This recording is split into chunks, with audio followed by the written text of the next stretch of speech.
No worries. I would like to welcome you all to our September Ordinary Meeting of Council. As the meeting chair, I give my consent for this open council meeting to be streamed live, recorded and published online. Anyone who is invited to read out a question or a presentation will be recorded, and their voice, image and comments will form part of the live stream and recording. The chair and/or the CEO have the discretion and authority at any time to direct the termination or interruption of live streaming. Such direction will only be given in exceptional circumstances where deemed relevant. Circumstances may include instances where the content of debate is considered misleading, defamatory, or potentially inappropriate to be published. The stream will stop prior to the closed section of the meeting and will recommence for the conclusion of the meeting. The public is able to view this live stream via our website at www.pyrenees.vic.gov.au. Should technical issues prevent the continuation of the stream, a recording will be made available on our website. I'll now ask you to pray with us with the opening prayer. Heavenly Father, we ask you to give your blessing to this council, direct and prosper its deliberations to the advancement of your glory and the true welfare of the people of the Pyrenees Shire. Amen. We acknowledge the people past and present of the Wadawurrung, Dja Dja Wurrung, Eastern Maar and Wotjobaluk tribes whose land forms the Pyrenees Shire. We pay our respect to the customs, traditions and stewardship of the land by the elders and people of these tribes on whose land we meet today. I will now ask for any apologies, and everyone being present, there are none. I will now ask for any notice of disclosures of interest by any councillors and any officers on the items that are presented tonight. Councillor Eason. Madam Mayor, I have a notice of disclosure for item 13.7. Thank you, Councillor Eason. Madam Mayor, I have a notice of disclosure for item in the confidential section of council. Thank you both. Any other disclosures? And that being the case, we'll move on to the confirmation of the previous minutes. And the recommendation is that the minutes of the ordinary meeting of council held on the 18th of August 2020, as previously circulated to councillors, to be confirmed, with a change though to item 13.4, which should read Carnham Streatham Road Rehabilitation Project instead of Chepstow Streatham Road Rehabilitation Project. May I have a councillor happy to move that recommendation? And I have Councillor Eason, seconded Councillor Vance, and all those in favour of those minutes, and that's carried. Thank you. Are there any business arising or matters arising from those minutes? And there being none, we'll move on to the public participation. The parameters for our public participation are outlined in our meeting agenda. I won't rehash those, but I will now read the responses that we have received, the submissions we've received for our meeting this evening. The first set of questions are from Patricia Gabb. The Shire has a complaints process on the website, but it does not seem to facilitate residents who do not have a computer. Many people will be impacted negatively by the wind turbines from the Stockyard Hill wind farm. So how are you sharing the process for complaints with the community other than via the internet?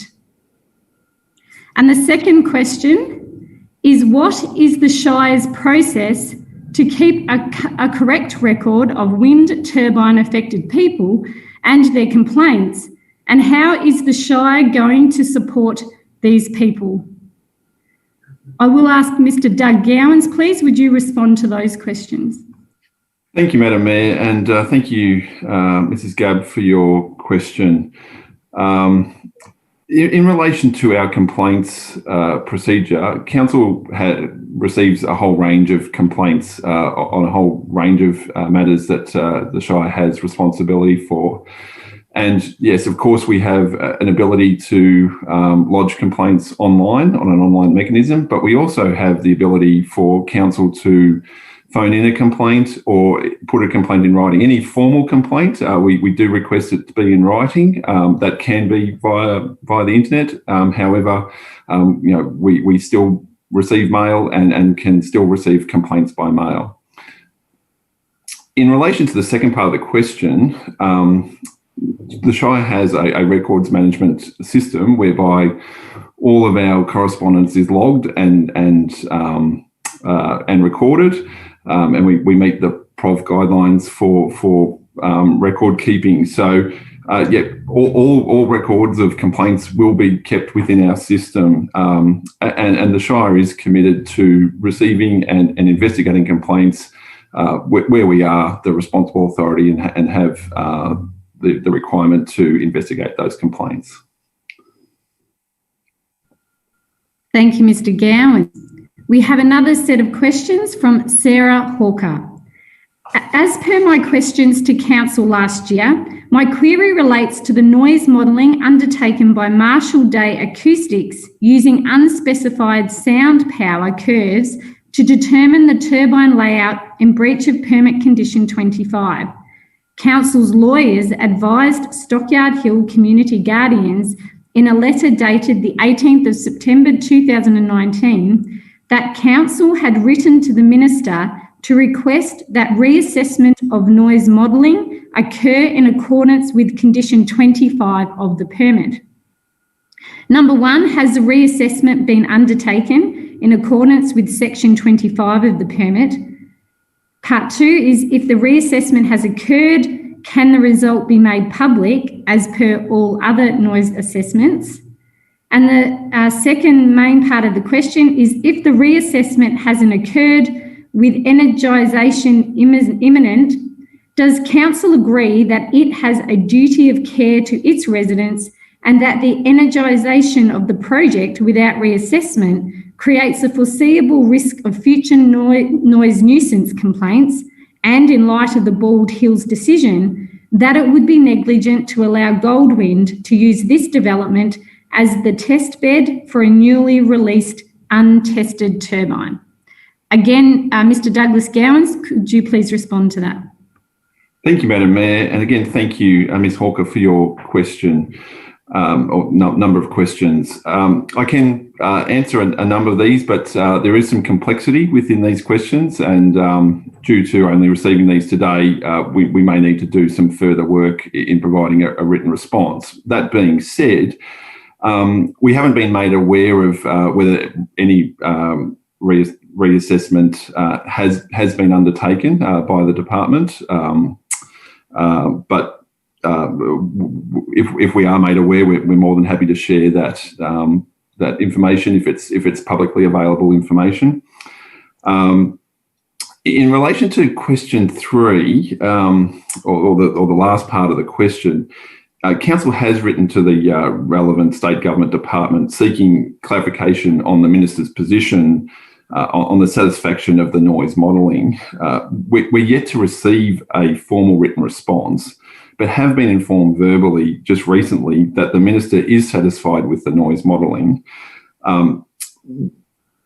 As we've already stated, we have written previously, and we're more than committed to write to Ms. Hawker when we get that advice. And look, I do hope to get that formal advice in writing. Thank you, and that will be forwarded. Thank you very much for that, Mr. Gowans. That now brings us to our items for noting. So we have a number of those items that are there listed up to page 30. Those having been checked and read, I will put forward the recommendation that these items for noting be received. May I have a councillor, please? Happy to move that recommendation. Thank you, Councillor Vance. Seconded, Councillor Clark. All those in favour? Madam Mayor, before you put the motion, I'd like 10.6 withdrawn just to speak to it for a moment, if you wouldn't mind. Yes, please. 10.6 from the Lexington Bend Major Fire Recovery. I'd just like to, on behalf of the wider community of Lexington and all the councillors, express our appreciation for the mammoth effort that our staff put in. The fire controller and the blaze aid teams that come along and help rebuild the fences, but most particularly from the councillor's point of view, pay our best regards to our council staff who put in mammoth hours and a great effort. Well done. That was all. Thank you, Madam Mayor. Thank you. That's noted. And there's another one. Thank you, Councillor Clark. Councillor Vance has said it very eloquently on behalf of us all, but I would certainly like to endorse that as the local councillors, the work of Martin Walmsley and his team right up through the organisation. You've just gone on mute there, Councillor Clark. Apologies, that's me putting my finger on the thing. I think the effort of all levels of the council staff in terms of supporting it and the actual work that's had to be done just on the council assets alone has been quite significant. So again, my thanks to echo what Councillor Vance has said. I think that was well said and reciprocated. Yes, Councillor Eason. Thank you, Madam Mayor. Item 10.7, the quarterly project report. Just a workshop type issue. The report is very good and it gives us all the information. It is in process of being amended, but I think the items, once they're completed and finished, could be taken off the report so that we're actually only going through current projects and next year's projects rather than projects we've completed. Thank you very much for that. Any other comments on any of the items for noting? Any individual ones? Thank you very much for that and those comments and highlighting those. There's a lot of reports in those items for noting, but and a lot of important information about things that have happened, particularly such as the Lexington Bend major fires as well. So we do thank everyone again, and I will now put that again to a formal vote. All those in favour of noting all those items, and they are received. Thank you. That now brings us to our first item for decision, which is under Economic Development and Tourism. And this item 13.1 is in regards to a sponsorship request from the Avoca Shire Turf Club. And I will hand over to our CEO, Mr. Jim Nolan, to speak to this item. Thank you. Thank you, Madam Mayor. There's a report before councillors outlining a request for sponsorship for the Avoca Cup. This is an annual event and council annually provides sponsorship. The event will take place during what is referred to as the election caretaker period, and under council's election caretaker period policy, it isn't possible for council to provide sponsorship for events during that caretaker period. So it is unfortunate that I have to recommend that council denies the sponsorship request by the Avoca Turf Club for their 2020 Avoca Club event due to the event being scheduled during the election caretaker period.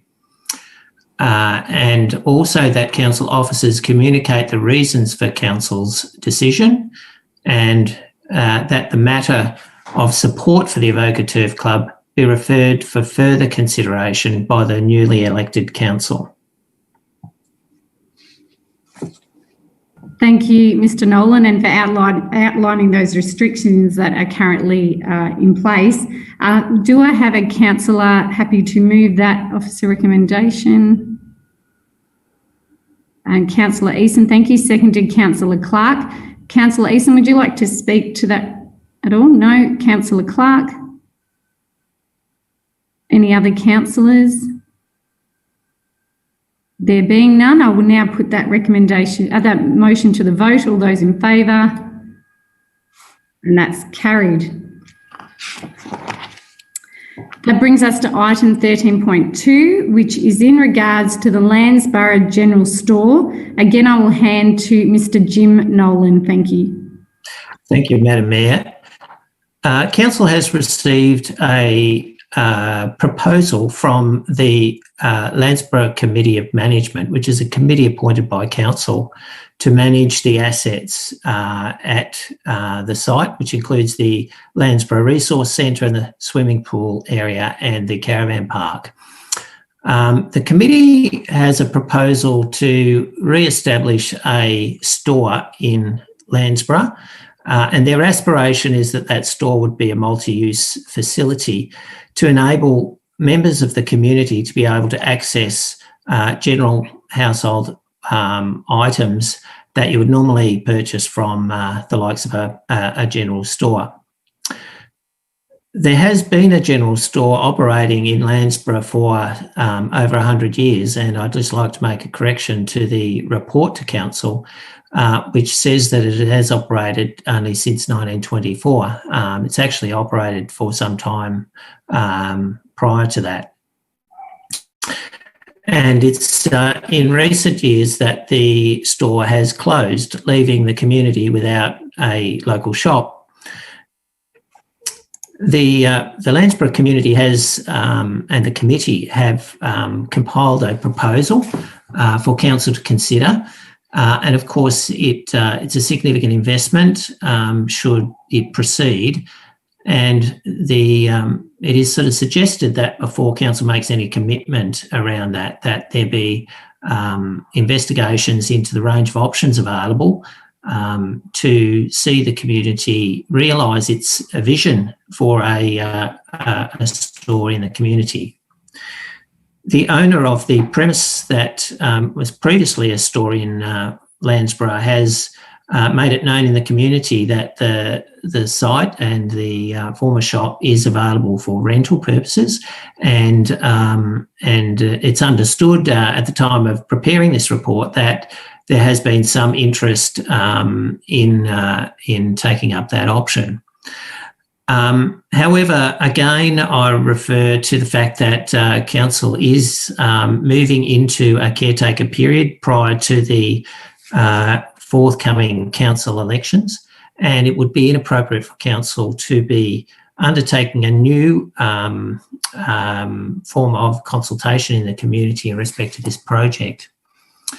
And so it is suggested at this point in time that that a further report be brought to the newly elected council at a later date in respect to this matter. And that in the meantime, the council officers seek to meet with the new, with the owner of the former Landsborough store to understand what those plans are. Secondly, that a further report be brought to the newly elected council on the matter, advising of progress of the discussion, and that the matter of financial support for a business case and associated regulatory requirements for the re-establishment of a general store at Landsborough be referred to the newly elected council for consideration. Thank you, Mr. Nolan, for that and that detail and making that correction. The recommendation still stands as is written. Do I have a councillor willing to do that? Thank you. Councillor Vance. Seconded, Councillor Eason. Councillor Vance, would you like to speak to that motion? Thank you, Madam Mayor. It's a pity that these things come to the fore when we're all going into an era where councillors stood down and we can't make any positive decisions as of tonight. I believe that the recommendation is a very good one. There needs to be due diligence done on the whole, both proposals, and I see this as the way forward. So I'm happy to move that recommendation. Thank you, Councillor Vance. Councillor Eason, would you like to speak to that? Thank you, Madam Mayor. Any business loss to a town, be it a small town or be it a town larger than that, is detrimental to the town's prospects and future. In Landsborough, even more so because it's the only one there operating effectively. We've had businesses burned down in Avoca, and it causes no end of grief until that business gets up and running again. So I support the council looking at this matter after the election. Thank you, Councillor Eason. Other councillors, Councillor Clark. Thank you, Madam Mayor. And I certainly fully empathise with the community in terms of wanting to have a shop back in their local community. I think that makes eminent sense, and I'd certainly offer any support I could. I've been long involved with the community-owned shop at Lexington. I'd be very happy to use our figures as a basis if that was useful for them in their deliberations of what they might potentially be able to do. Good advice there. Sound support from one that's quite successful. And Councillor Ferrari, did you want to speak to that or no? So any other comments in regards to that? No, I think it's straightforward. Then we'll put that motion to the vote. All those in favour? And that's carried. Thank you very much for that. Now we move into asset and development services. Item 13.3 is in regards to B-double vehicle access to link roads, and I'll hand to Mr. Douglas Gowans, please, to speak to this report. Thank you. Thank you, Madam Mayor. The purpose of this report is to let Council know how we've been going with getting our link roads up to B-double access standard. As Council will be aware, it's a very big task. We have 283 kilometres of link roads within the Shire. Right at this point in time, we only have 7% of those that are pre-approved for B-double access. So we know it's a council plan initiative to increase the amount of accessibility to B-double ability across that link network. However, there is still quite a task in terms of road improvements that would need to occur. Just on the link roads, there's 19, well, in fact, across the network, there's 19 bridge structures that have load limits that restrict B-double access. 8 of these structures are on link roads. And typically, the renewal cost of a bridge in our Shire is between $600,000 and $1 million per bridge. So you can add that up quite quickly to see how much investment is required. And that's only for the structures. Recent bridge renewals will enable an increase to the pre-approved length, and the 2 roads that will be eligible for pre-approval the Urenbreen Streatham Road with the Bridge 59 renewal, and the Beaufort Carnham Road at the Snake Valley end where Bridge 13 was renewed. So there's those additional parts of our network will bring our B-double access link roads up to 18%. And the Shire's been working on a whole range of other roads, link roads within the Shire, and there's still some work to occur on those, but some of the ones that are nearing completion, some require a bit of investment, include the Carnham Streatham Road, the Lansborough Stall Road, Lansborough Road, Moonabole Natty Alec Road, Mount William Road, and the Raglan Elmhurst Road.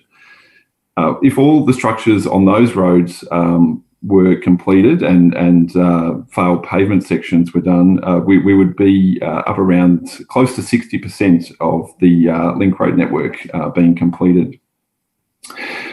Inclusion of roads into the link road pre-approved list do require extensive and detailed investigation. And so it's not just the structural issues, but it also includes pavement and shoulder widths, minimum seal width, and turning movements, and the alignment of the roads. To achieve 60% of the link roads being pre-approved for B-double access requires a large financial outlay. Road access is an essential requirement for all sectors of the economy. Unrestricted movement of goods and services positively contributes to the overall gross domestic product of the Pyrenees Shire. Therefore, it's the officer's recommendation that Council support the pre-approval of link roads for B-double access where roads are in a position to be approved, and that Council support council officers to continue to seek funding opportunities to expedite the extension of B-double pre-approved access network on link roads. Thank you, Mr. Gowans, and yeah, very pertinent for those road users and farmers and that as well. So we will now, I'll put that recommendation to councillor to move. Any councillors happen to move that? Councillor Clark, and seconded Councillor Vance, I think that was. Councillor Clark, would you like to speak to this? Yeah, thank you, Madam Mayor. This is one of the most important initiatives of council in this current frame, given certainly the way our farming is changing and much more cropping happening, particularly in the southern areas, but also in the west as well. I think everything that we can do, and it's good to see that there's a real clear council policy to support the officers in terms of pursuing further funds. It looks like a daunting task, but I think the pieces of the puzzle, as Mr. Gowan says, in terms of the bridges, if we can put those in place, we can actually have some quite significant wins in terms of length of the roadway. So yes, full speed ahead. Thank you, Councillor Clark. Councillor Vance. Yes, I totally agree, Madam Mayor. The grain is one side of it, but also the amount of livestock movements that go through to the abattoirs in Ararat and Store, which are two of the major providers in our region. B-doubles are the modern way of moving stock. You see very few trade body trucks moving sheep now and very few semi-trailers moving sheep. It's all B-doubles. And if they're coming in from the northeast, they are the roads that we've got to use. So fully endorse the recommendation, Madam Mayor. Thank you. Thank you, Councillor Vance. Any other councillors? Councillor Ferrari. Thank you, Madam Mayor. Absolutely correct what Councillor Clark and Vance have said, and it's also important to note that we do get quite a few inquiries from operators outside our area and asking about our roads and about updates on a fairly regular basis. So it's important that we do that. We can attract those people to come and work here and bring their trades here. So it's a really, really important piece of work. Connects everyone, doesn't it? Councillor Eason, did you want to speak to that at all? Any other comments or discussion? Well, we do thank all the work that's going into that and the work that will have to go into that, but it's a great report. So I'll put that to the vote. All those in favour? And that's carried. Thank you. We're now to item 13.4, which is looking at the Upper Avoca flood study. Again, I'll hand to Mr. Douglas Gowans, thank you, to speak to this report. Thank you, Madam Mayor. The purpose of this report is to seek Council's in-principle endorsement of the Upper Avoca flood investigation and also to obtain Council approval to seek authorisation from the Minister of Planning to prepare and exhibit a planning scheme amendment to implement findings of the investigation. The investigation area is in the report and it incorporates 300 square kilometres, includes the townships of Amphitheatre, Avoca and Nanialik. Community consultation was undertaken in relation to this report and started back in 2019, and it sought advice from property owners regarding known historic flooding and potential mitigation options to be investigated. The draft reports, the investigation sets out implications of flood events at those locations and on rural land surrounding the townships. Several of the draft outputs from the investigation provide valuable information to improve flood readiness. The draft reports coming out of this investigation identify likely flood extent and impact in the assessed part of the Avoca River catchment. It is concluded that the investigation provides sufficient evidence to support a planning scheme amendment to incorporate flood-related controls in the Pyrenees planning scheme. It is also concluded that the investigation is significantly advanced in preparation and detailed to seek Council's in-principle endorsement of the other mitigation opportunities identified. And the officer recommendation is there before Council, which includes to endorse the recommendations in the draft Upper Avoca flood modelling report and seek authorisation from the Minister of Planning to prepare a planning scheme amendment and following receipt of authorisation from the Minister of Planning that an amendment be undertaken, and that prior to Council undertaking the actions 2 and 3 in this report, authorise officers to bring full details of the flood-related controls back to Council for endorsement at the earliest opportunity. Thank you. Again, another important report brought tonight. So we'll ask a councillor, please, happy to move that recommendation. Councillor Eason's moved that and Councillor Ferrari seconded that. Thank you, Councillor Eason. Thank you, Madam Mayor. Having never been through a flood before I came to Avoca, I was surprised how easy it can happen. And the more information that we can draw as per this report, the better prepared we can be for future floods and better planned for our communities. I support the recommendation. Thank you, Councillor Eason. Councillor Ferrari, would you like to make comment? Just thank you, Madam Mayor. Just reiterate Councillor Eason's words, but it's really important work. That data is so vital when we're going to have future floods, or it looks like we're going to have floods, and we can do that pre-planning because we've already got the data there. So it's really, really important we can reference to that. So it's a good piece of work. Thank you, Councillor Ferrari. Other councillors wishing to comment or ask a question? Then I will put that motion to the vote. All those in favour? And that's carried. Thank you very much, and thank you for the effort and the amount of work that's gone into producing that report. We're now to item 13.5, which is a request for naming the Trawalla overpass. Again, I'll ask Mr Douglas Gowans, thank you, to speak to this report. Thank you, Madam Mayor. The purpose of this report is to present Council with a request from the Beaufort Historical Society for naming the overpass on the Western Highway at Trawalla to be the James Scullin Overpass. James Scullin was the 19th Prime Minister of Australia and had a strong family link to Trawalla.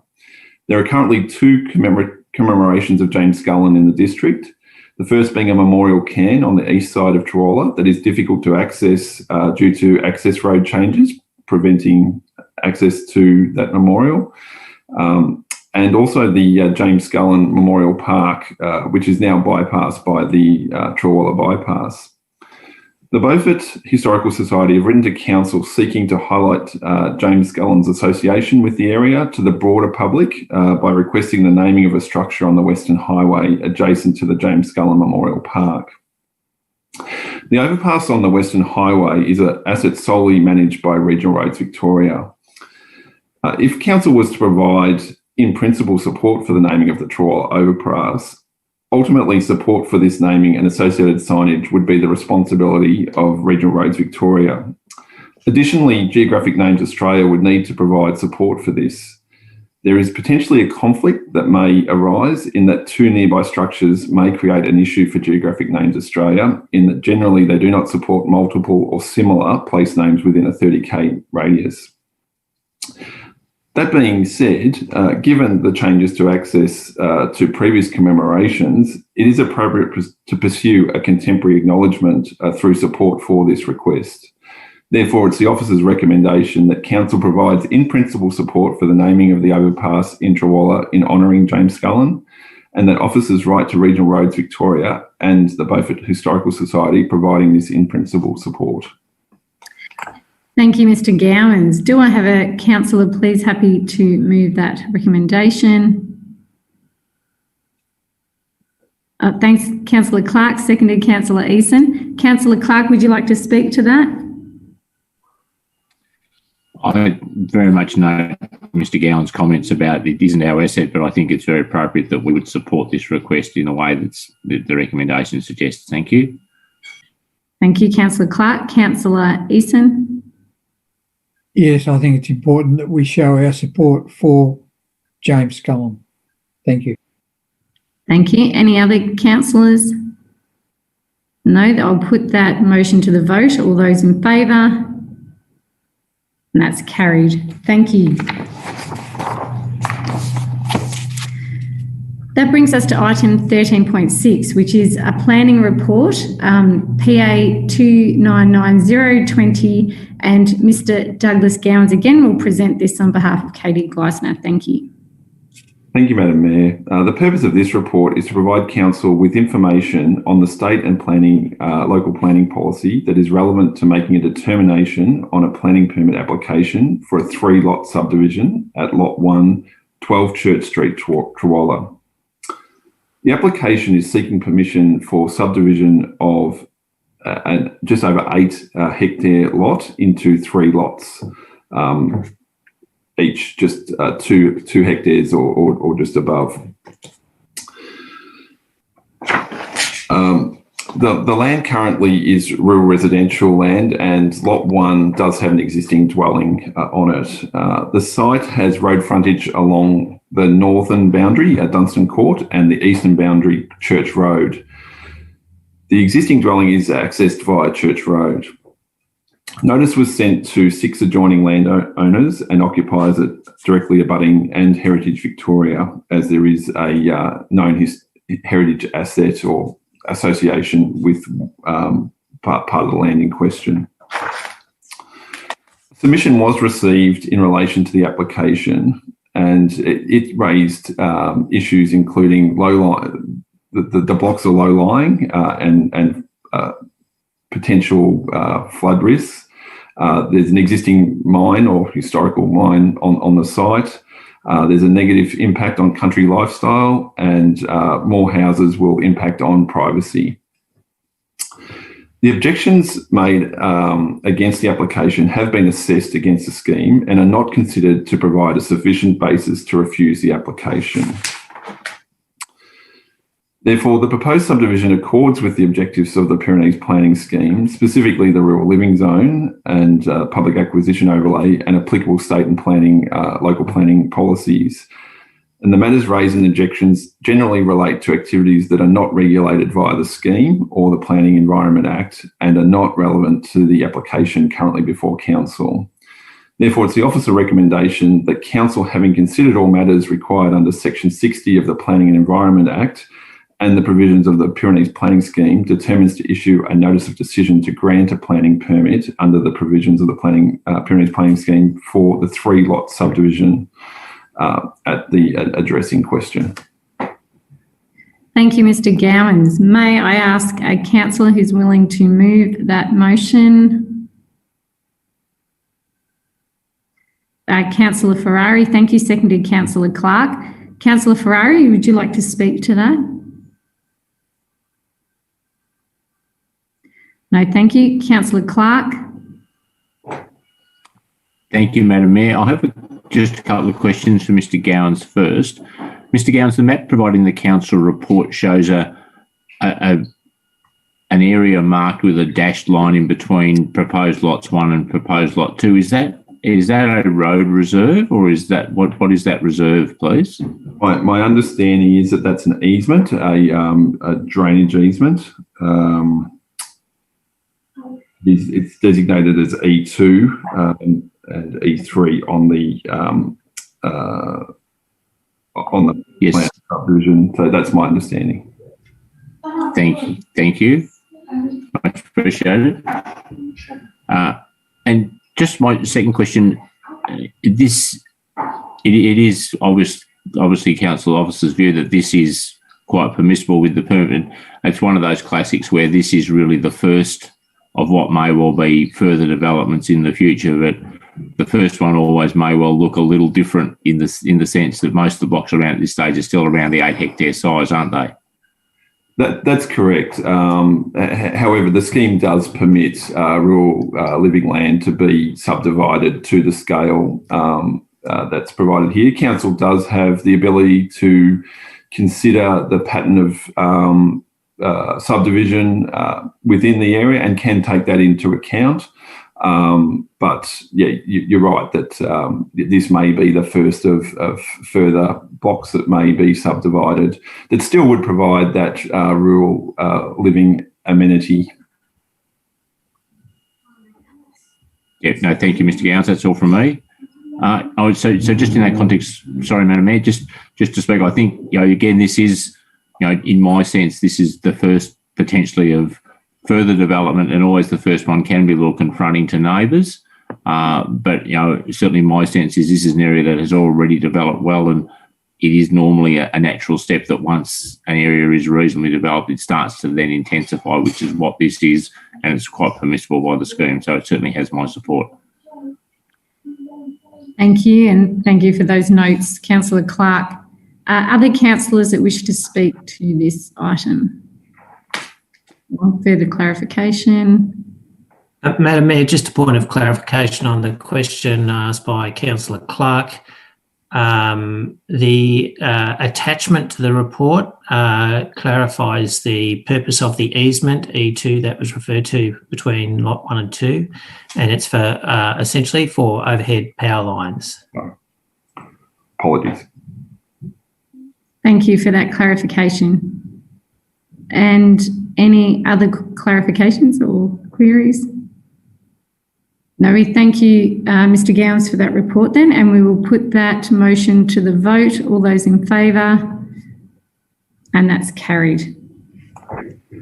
Thank you. That brings us to another planning item, 13.7, which is in regards to PA 295420. And again, Mr. Douglas Gowans will speak to this. Oh, now, sorry, yes, sorry, Councillor Eason, I will ask you to remove yourself from the meeting, and we will text you quickly or ring you before we move on to the next item. Thank you, Councillor Eason. I'll wait till Councillor Eason. Thank you, Madam Mayor. Removed himself, thank you. And now Mr. Douglas Gowans will speak to this on behalf of Katie Gleisner. Thank you very much. Thank you, Madam Mayor. The purpose of this report is to provide Council with information on the state and local planning policy that is relevant to making a determination on a planning permit application for the use of land for a liquor licence at 29 Brook Street, Moonabel. The application is seeking permission for the use of land for a liquor licence to sell packaged liquor at the Moonabel General Store.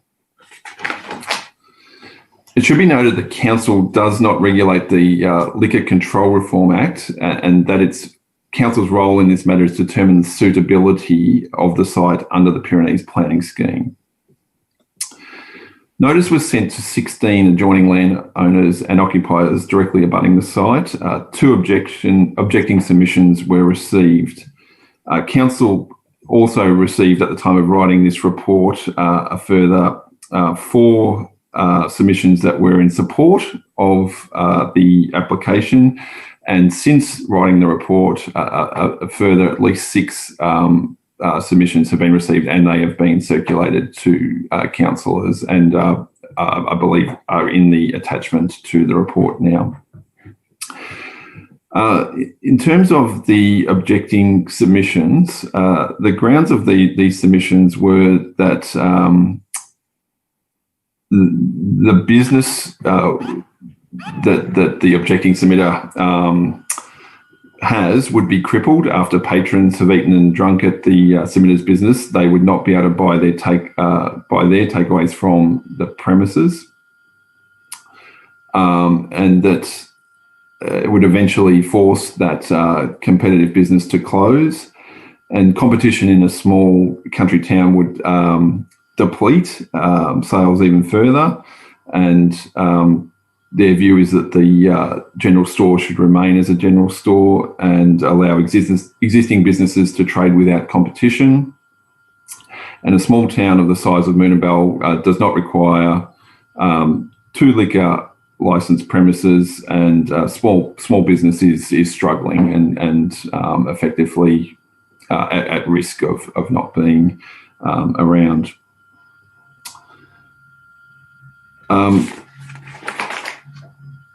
Officers have assessed the submissions made against the application in accordance with the scheme, and have determined that the points raised do not specifically justify why the planning permit should not be issued, as they generally relate to commercial competition reasons. The proposed use of the land accords with the objectives of the Pyrenees planning scheme, And the matters raised in the objections generally relate to business competitiveness, as said, and are not deemed to be sufficient in warranting the refusal of the application currently before Council. Therefore, it's the officer's recommendation that Council determines to issue a notice of decision to grant a planning permit, subject to conditions as listed in the report, including hours of operation and the area which liquor can be purchased from. Thank you, Mr. Yes. And that's outlined clearly on the agenda there. So do I have a councillor willing to move that motion, please? Councillor Vance, thank you. Seconded, Councillor Ferrari. Councillor Vance, would you like to speak to that? Thank you. Thank you, Madam Mayor. Of all the business paper, this is one that I really had to, I'm not sure how to put it, but it really worried me which way I was going to go. Because as has been said, in small communities, you cannot afford to lose any business whatsoever. The Moonabel store is obviously feeling the pinch, and the Moonabel Hotel, I'm certain, under COVID conditions is really feeling the pinch. So as I said, it's one that I really, when I grew up as a boy, we had options. And I suppose if you look at this, we've got options because we've got 7 or 8 other wineries in the immediate area that sell alcohol from their front door. So I found it hard to argue against not issuing the permit to sell the alcohol, but I certainly feel for the hotel keeper across the road. Hours will be different, no doubt, and people have their choice. And I guess in this day and age where we live, everybody's entitled to their choice. So I had to vote in favour of the permit being issued. Thank you for those comments, Councillor Vance. Councillor Ferrari, did you want to speak to the motion? Thank you, Madam Mayor. I think there's just a couple of things to clarify that the trading circumstances between the two businesses is quite different. That's my understanding in that the store, if granted a liquor licence, would only be packaged beer for takeaway. There's no consumption on the premises, so that's quite different to what the hotel would be. The other thing is the hours of trade, I'd suggest, will be quite restricted, and it's very unlikely, from my perspective, I think that there's going to be any amenity issues. So maybe those two things might complement each other rather than compete. Thank you also for those comments. Councillor Clark? Yeah, thank you, Madam Mayor. Just a question firstly for Mr. Gowans. Mr. Gowans, I'm just looking at the map of the red area, which is the designated liquor area. Am I right that is an existing part of the building? It's not a new part of the building, isn't it? That's correct. Yep. And is all the liquor required to be stored within that area, or it's not allowed to be stored in any other part of the building? Would that be correct as well? My understanding is that you might be right. I'd have to seek some clarification on it, but all the liquor that's available to the public can only be in that area. I'd have to check whether there is some storage capability in locked circumstances somewhere else. But my understanding is that definitely from a public point of view, that's where the liquor would be kept. Yeah, no, thank you very much for that. So certainly in my view, as Councillor Vance says, it's difficult when you've probably got two businesses that would like a bit of extra trade. But I certainly can't see a reason that we could feasibly stand in the way of this. And as Councillor Ferrari has already made the observation, the hours are restricted to the normal hours of trade of the shop, which I think is most appropriate, and I'm happy to support the recommendation. Thank you. Also, any other responses to those comments? Thank you all for contributing. So we'll put that to the vote. All those in favour? And that's carried. Thank you. We're now up to item 13.8, which is an amendment to planning permit. Madam Mayor, can we just wait a sec till Councillor Oh yes, sorry. rejoins us? I had the text there ready to text him. For Councillor Eason. I'm sure we can start the item, but we better not forget him. Yes. I've texted him. I'm not sure if anyone else has.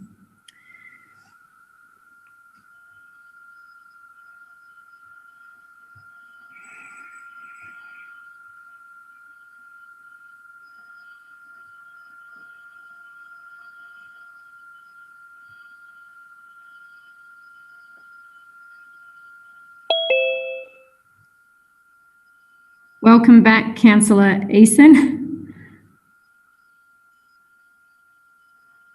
Just wait till you're connected to the audio. The joys of technology. Thank you. Beautiful. We're on track. So we're up to item 13.8. I will reintroduce that. Amendment to the planning permit PA 291-99A, which was previously PA 2957-20. And again, Mr. Douglas Gowans, may I ask you to present this report on behalf of Ms. Katie Gleisner. Thank you. Thank you, Madam Mayor. The purpose of this report is to provide Council with information on the state and local planning policy that is relevant to making a determination on an amendment to an existing planning permit for the use and development of land for mining to include an extractive industry at Crown Allotment 15 at Blackley Lane, Avoca. The site currently operates as an alluvial gold mine, and this planning permit application seeks to allow for the extraction of sand and stone, which are byproducts from the processing of alluvial material. The sand and stone extracted is considered suitable for use in the concrete industry and as aggregate. Notice was sent to 16 adjoining landowners and occupiers within a radius of 350 metres from the site. And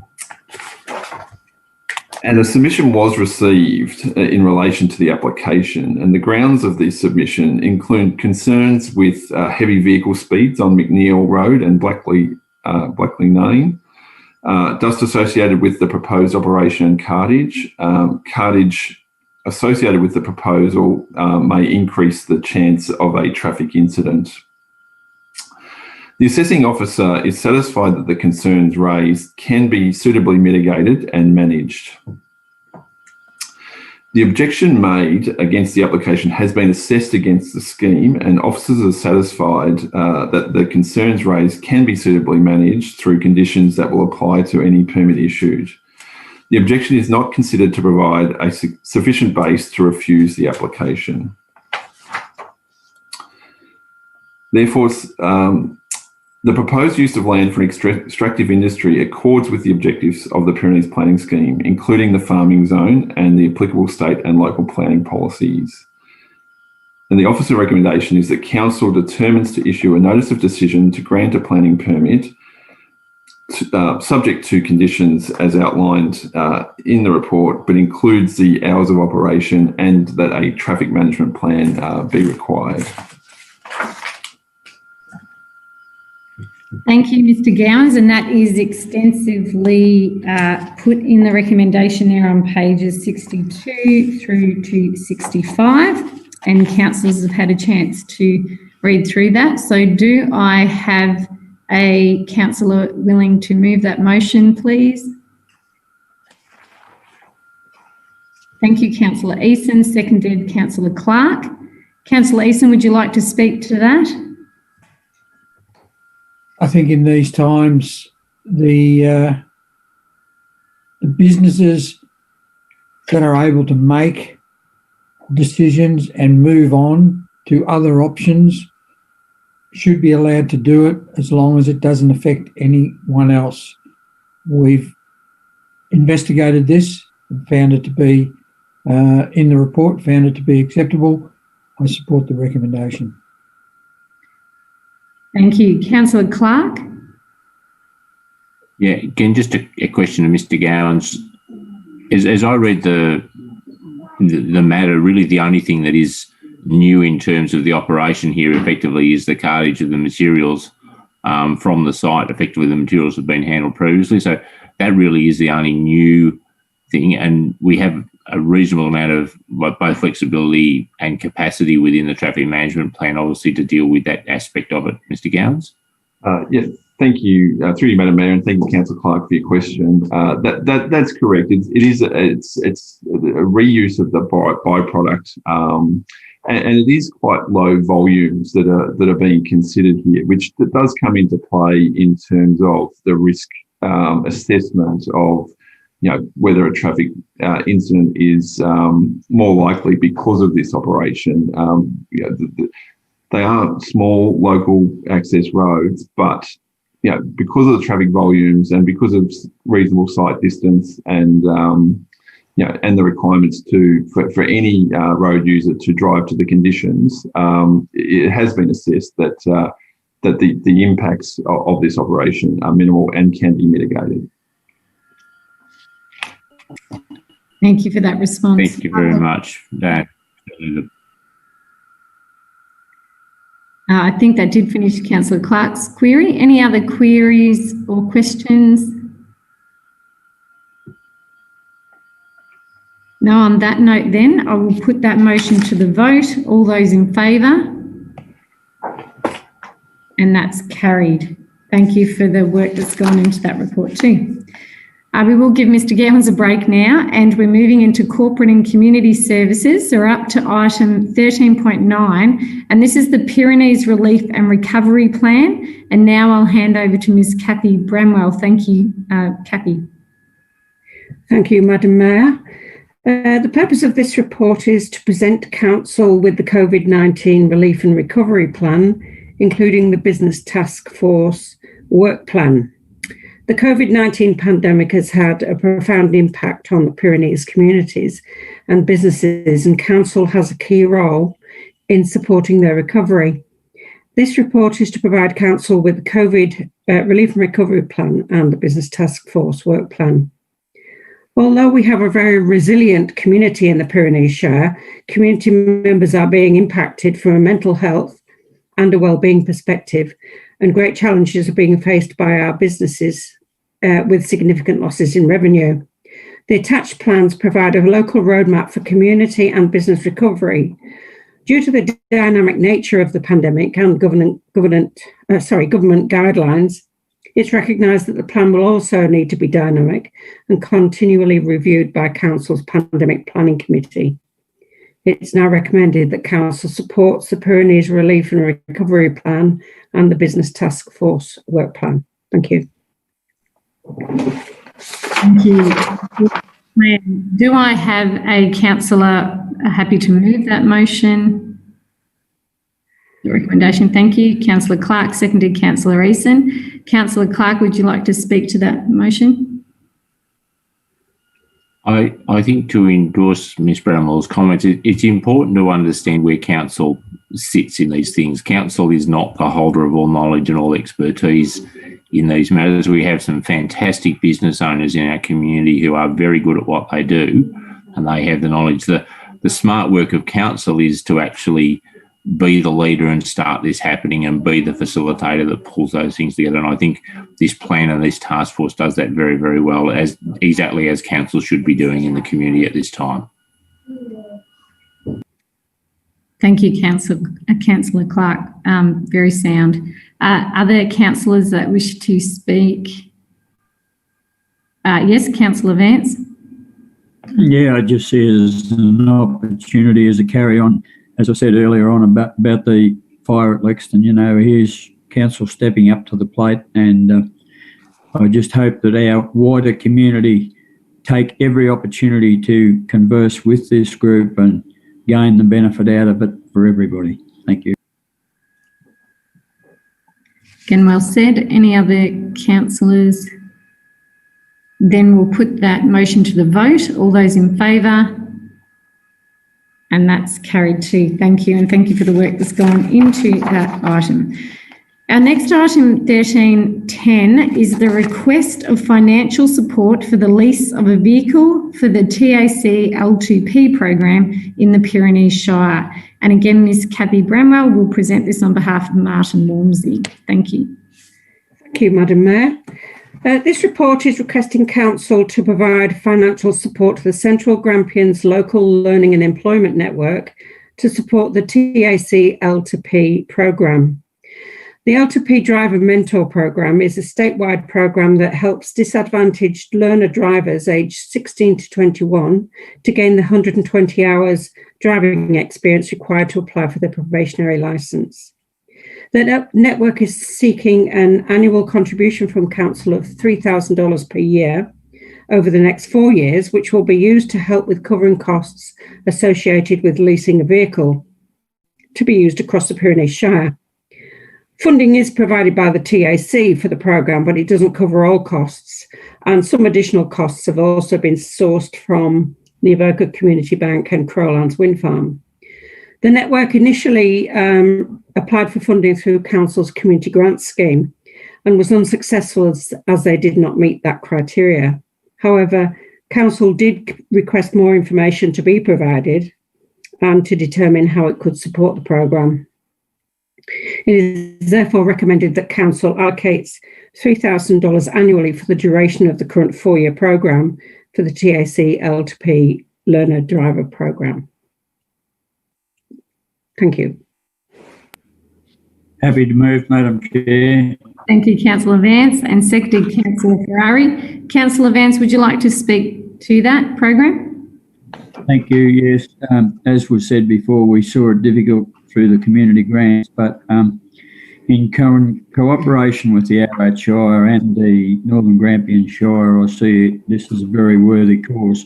When you live in this northern end of the Shire and you were going to just support a car that was going to be based in Beaufort, it was hard to see any opportunities for the youth of this end of the Shire to gain benefit. But I know for a fact that the youth from this end of the Shire have the opportunity to access the vehicle that's in Northern Grampians or in the other case in the Ararat Shire. So conjunctly, we've got a good process now and I'm fully in favour of it. Thank you. Well said, a great program to reach out to those young people that need that access, particularly regional young people. Other councillors that would like to speak to that? Councillor Ferrari, did you? Thank you, Madam Mayor. Yes, it's a really worthwhile project, the L2P, and we've all got a part to play in road safety, of course, and it's really important that if we can play a part to get our young drivers to be competent and capable, that's even more so important. And of course, many of the young people in the country, or even in the city for that matter, they don't always have the ability or opportunity to have someone to do that driving and clock their hours up. So it's it's a backup for them, really. It's really important. And, of course, their licences in the country mean so much to them because of the distances we have between where we've got to get to and from. So it's a really, really worthwhile project. Thank you, Councillor Ferrari. Any other councillors wishing to comment or clarify? Thank you. Councillor Eason. Thank you, Madam Mayor. I think this is another of our organisations within the Shire and within corresponding shires that are run predominantly by volunteers. These volunteers make themselves available to help our young ones learn how to drive safely. And as Councillor Ferrari said, it's important that they have a licence out in the country here. And without those volunteers supporting this sort of organisation and many others throughout our shires, we would be well and truly behind the 8 ball. Thank you. Councillor Clark, are you happy? Good night. So if there are no more comments or queries, we'll put that motion to the vote. All those in favour? And that's carried. Thank you. That brings us to item 13.11, which is the Municipal Emergency Management Arrangements. Again, I will hand over to Ms. Kathy Bramwell. Thank you. Thank you, Madam Mayor. The purpose of this report is to seek council endorsement of appointments of 2 new mandated municipal emergency management roles and the re-establishment of the Municipal Emergency Management Committee. The introduction of the Emergency Management Act 2013 municipal arrangements requires council to make changes to its emergency management structure by the 1st of December 2020. This involves the appointment of two newly mandated positions, the Municipal Emergency Management Officer and the Municipal Recovery Manager, shortened to MIMO and MRM for daily use. A re-establishment of the Municipal Emergency Management Planning Committee, or the MEMC, in line with arrangements detailed in the body of the report. An appointment of either the CEO or a council officer as the chair of that committee. As from the 1st of December 2020, the current role of Municipal Emergency Resources Officer, or MIRO as it's more commonly called, will cease, and this role will be amalgamated into the new MIMO role and its deputies. The report provides more detail around the newly mandated roles and their responsibilities and the required composition of the new formation of the MEMC, which I will take as being read. Council is therefore recommended to, number one, appoint the Manager of Governance, Risk and Compliance as the Municipal Emergency Management Officer, or MIMO, with immediate effect. Appoints the Manager Community Wellbeing and Development as the Municipal Recovery Manager, MRM, with immediate effect. Establishes the Municipal Emergency Management Planning Committee, comprising of the membership required under the Emergency Management Act 2013, and in accordance with the provisions of that Act, as an advisory committee of council to be in place by the 1st of December 2020. Appoints the Municipal Emergency Management Officer, the MIMO, to act as chairperson for the MEMC, and resolves to allow council's emergency management team to appoint deputy MIMOs and deputy MRMs as required from time to time to support the sustainability of these roles and required duties. Thank you. Thank you, Kathy. Again, an important committee, and important that we've got those roles there in place. So do we have a councillor willing to move that motion? Thank you, Councillor Ferrari. Seconded, Councillor Eason. And Councillor Ferrari, would you like to speak to that? Thank you, Madam Mayor. There's been some changes recently, and this is just part of keeping up with those changes, and they are mandated roles. It's important to get those people nominated in place because they need to understand their role and how the team fits in, and get the team to be cohesive so that they're ready and prepared for any emergency management incidents that might come up. Thank you. Well said. Other councillors? Councillor Eason, you're right. Everyone else is happy. We will then move that motion. Thank you. All those in favour? And that's carried. Thank you very much, councillors. Item 13.12 is in regards to the financial statements and performance statement for the year ending on the 30th of June 2020. And Ms. Kathy Bramwell will present on behalf of James Hogan, our Manager of Finance. Thank you, Kathy. Thank you, Madam Mayor. The purpose of this report is for Council, or to ask Council to give in principle approval to the financial statements and performance statement for the year ended 30th of June 2020. Throughout the year, Council focused on balancing community expectations with ensuring Council's financial sustainability for the future. At the end of the financial year, Council had received 25.3 million in revenue, including 10.5 million in rates and service charges, 7.9 million in operating grants and 4.8 million in capital grants. Council also received 341,000 in grants for projects delivered with drought-impacted community funding, and grants for community projects, including the Lexton Community Hub, Avoca Inclusive Play Space, Snake Valley Skate Park, and the Carnham Recreation Reserve female-friendly change rooms. And these projects continue to be delivered in this financial year. And grant funding received under Fixing Country Roads and Local Roads to Market programmes has significantly improved the asset renewal ratio. More information on the composition of revenue is provided in the body of the report, which I will take as read. Council's operating result was 3.1 million, attributable to Council's success in attracting the large tracts of grant funding. Cash holdings at the end of the financial year were 14.4 million, which includes 4.9 million carried forward for capital works and 4.4 million in unspent operating grants being carried forward too. This cash also backs the 2.4 million employee leave liability.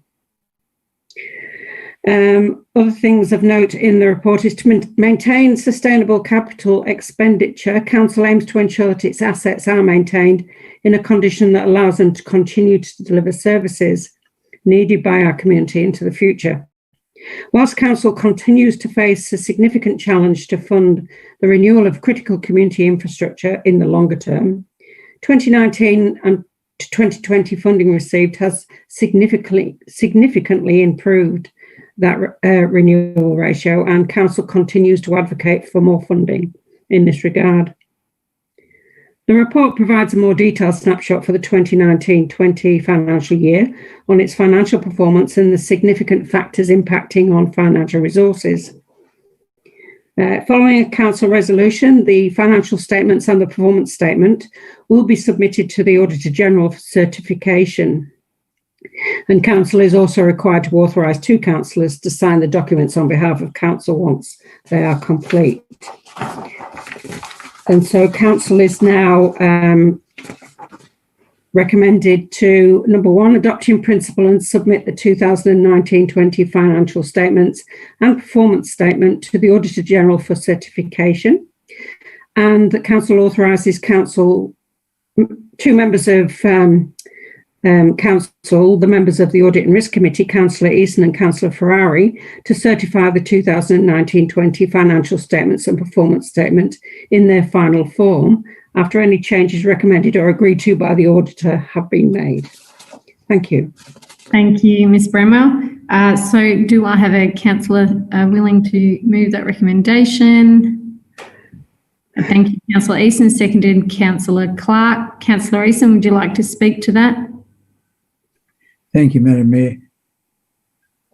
I believe one of the stalwarts of our system here at Pyrenees Shire is our accounting department.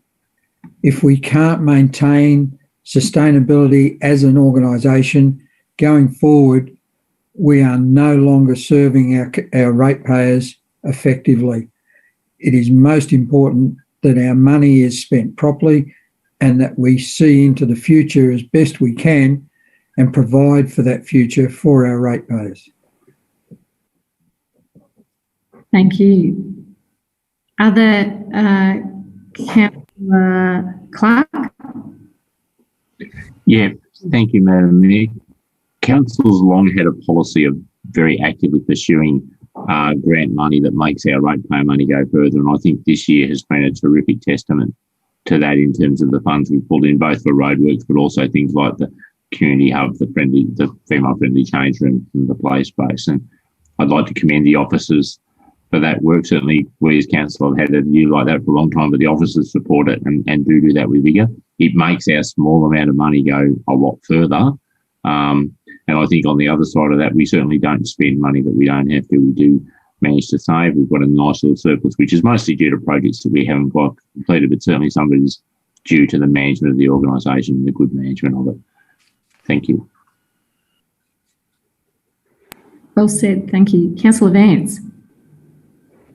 Yes, Madam Mayor. I think in one sense, Councillor Clark, what you've just had to say is very relevant, but also we mustn't lose sight of the fact that we've come out of a drought into a COVID situation, and we've got a government that has been sending money to us to keep things ticking along, and into the future we've got to be very much aware that we can't keep living in the current circumstances. We've got to face reality, and the smaller rural councils are always going to be reliant on Big Brother to supply that extra income, but we don't want to get too comfortable with. It's great that we've got a staff that are able to keep our books running extremely well, and it's a council in the past anyway that has been very on the ball and kept a close eye on it. So well done to all concerned. Thank you. Thank you. Any other councillors? And I echo what's been said as well. It is really important, and that's how we can deliver and serve our residents as best as we can. So I will put that motion to the vote now. All those in favour? And that's carried. Thank you. And thank you for the effort that has gone into that. Item 13.13 is the quarterly finance report. So from the 1st of July 2019 to the 30th of June 2020. Again, Miss Kathy Bramwell, I'll ask you to speak to this. Thank you.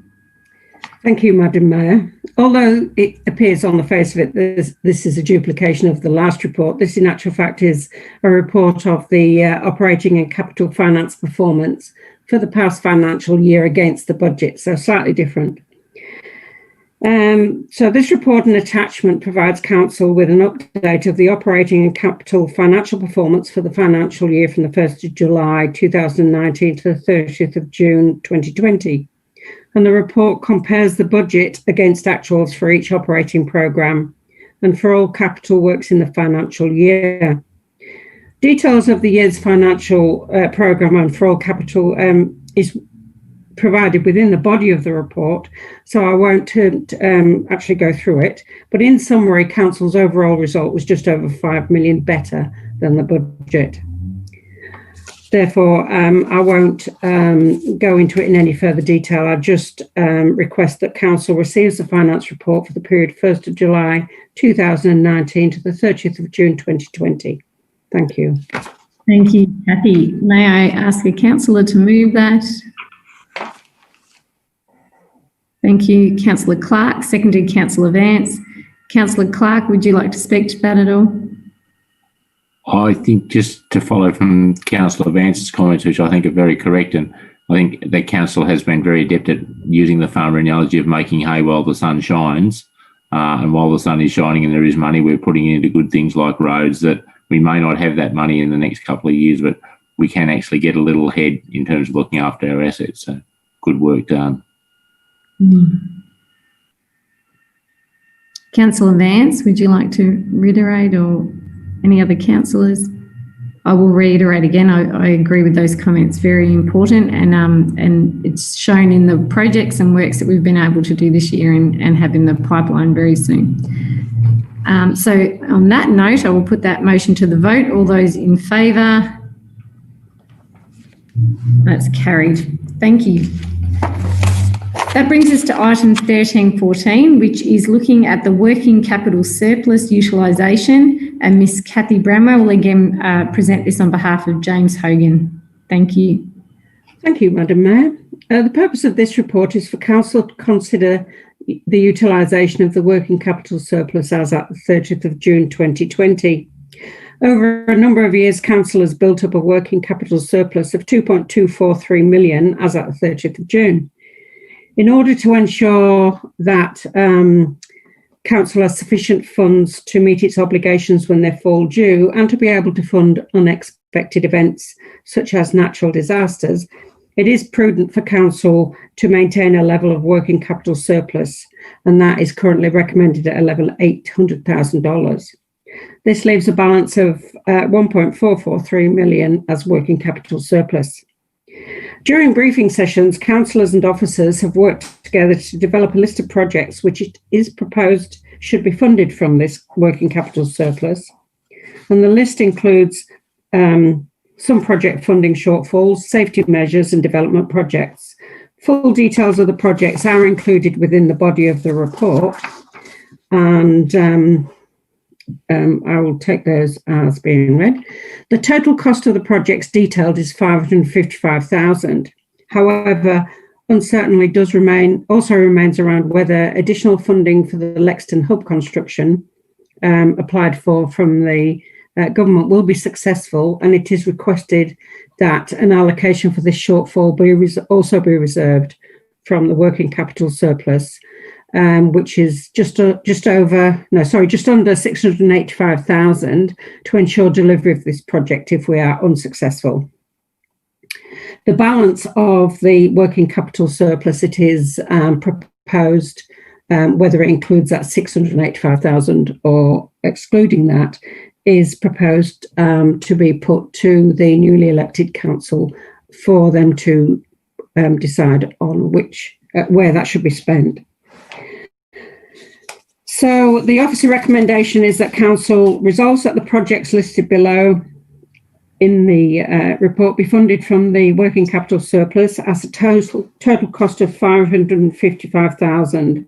Those projects being the Avoca Depot construction shortfall, Avoca Barbecue Shelter construction shortfall, line marking at the intersection of Riley's Road and Chepstow, Howards Lane, Snake Valley, the implementation of recommendations from the Frontline Services Review, the implementation of interactive screens at our public offices to assist with the provision of planning information to prospective developers, which fits with Council's strategic goals, Lexington Community Hub construction shortfall, the Carnham female-friendly change facilities, and the purchase of land in Avoca.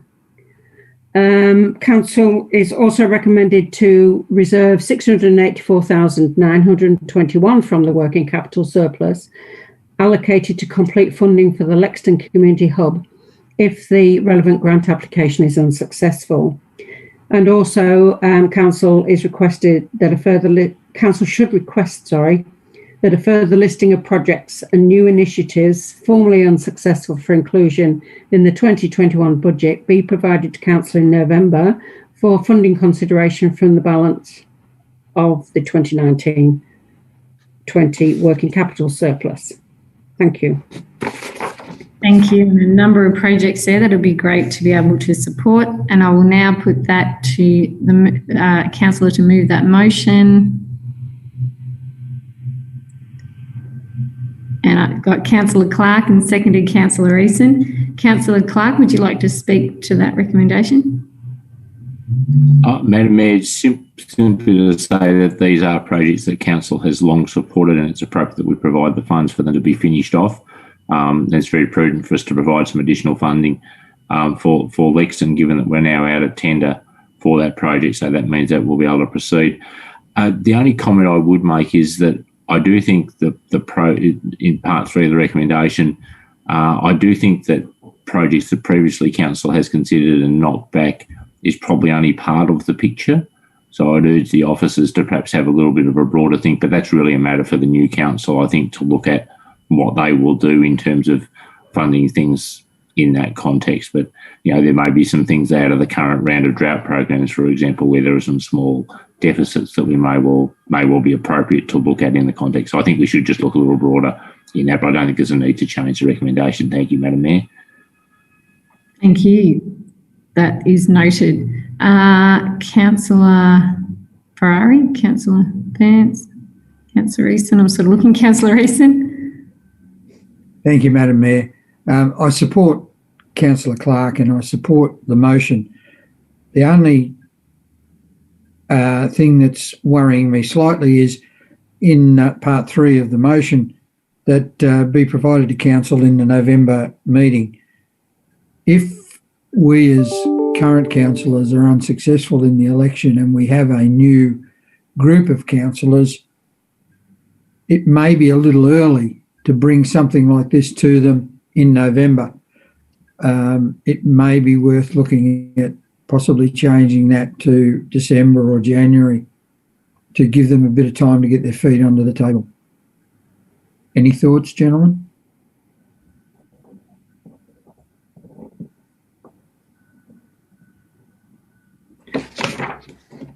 I think we'll leave the motion as is, Madam Mayor. Did anyone have any other comments on that? And I guess if it does come to November, there's still the option though to not vote on things, but to start looking into it. Sorry, Councillor Clark. Yeah, I think that's correct, Madam Mayor. I think we leave things as they are, and if the officers need to delay a little while to get a bit of work, I think that'll be understandable. And if Council needs to delay a little while, they've also got those tools in front of them. Councillor Vance, you're happy with that? Only to reiterate that the council of the day have the right to make their choice when the time comes.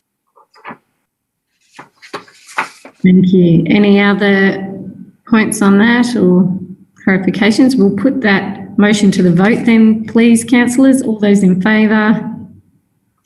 And that's carried. Thank you. And thank you again for all the work. They're very exciting projects and across our Shire, great ways to protect our community and advance our communities. Thank you. Item 13.15 is the risk management report. Again, Ms. Kathy Bramwell, I'll hand over to you. Thank you. Thank you, Madam Mayor. And the purpose of this report is to provide Council with an update on risk management matters and seek adoption of the 2020 Strategic Risk Register and the risk appetite statements. Enterprise risk management is, of course, an integral part of good governance and business practice. And in recent workshops, Council reviewed both the Strategic Risk Register and developed risk categories and risk appetite tolerances for each of those.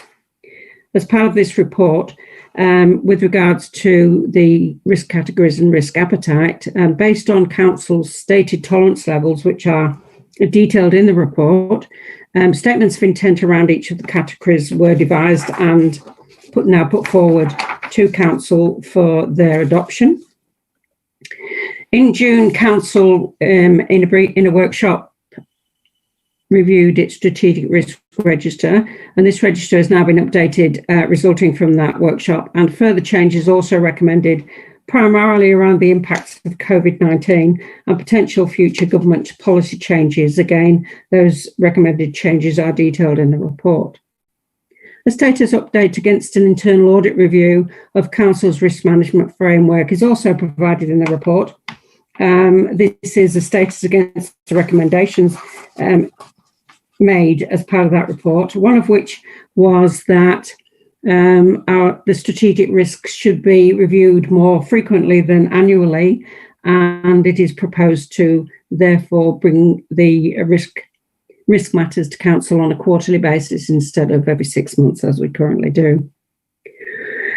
And in addition, the final part of this report is a summary of Council's response to the COVID-19 pandemic, one of the greatest risks of 2020, of course, including the impact on staff, mental health, and the potential impact on response to other emergency events that might occur in a COVID environment.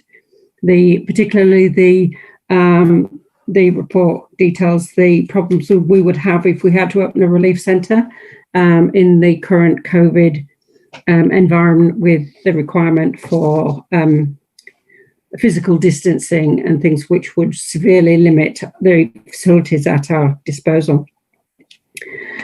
So Council is now requested to adopt these risk management outcomes in the form of the revised Strategic Risk Register and risk appetite statements. And therefore the recommendation is that Council notes the information contained within the report, adopts the revised 2020 Strategic Risk Register, and adopts the risk categories, risk tolerance levels, and risk appetite statements as detailed in this document and attachment for use with risk management in the organisation. Thank you. Again, thank you, Ms. Bramwell. Important that we're protecting people and we're aware of that and we can outline those risks. May I ask a councillor to move a motion to that recommendation? Thank you, Councillor Vance. Seconded, Councillor Ferrari. Councillor Vance, would you like to speak to that? Yeah, I would like to speak to this. It's